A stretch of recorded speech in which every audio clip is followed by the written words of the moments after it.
Good morning বলো সবাই, বলো গুড মর্নিং। গুড মর্নিং বলো। এই দেখো এটা নিয়ে এখন মজা হবে, মজার জিনিস। এই যে আবার ওখানে ঢোকে, আবার ঢোকে। আমি সবাইকে দেখিয়ে দিচ্ছি, সবাইকে দেখিয়ে দিচ্ছি। পোকা, একটা পোকা। এই যে পোকা ঢুকছে, এই যে পোকা ঢুকছে, এই যে ঢুকছে, এই যে এটা পোকা। এই এই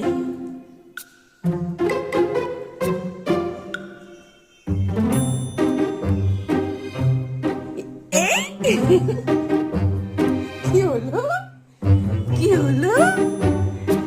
বাবা, রেগে গেল, রেগে গেল, এটা রেগে গেল, এটা রেগে গেছে, রেগে গেছে, রেগে গেছে। একটা চ্যাপটা হয়ে গেছে হাত ঘষে ঘষে।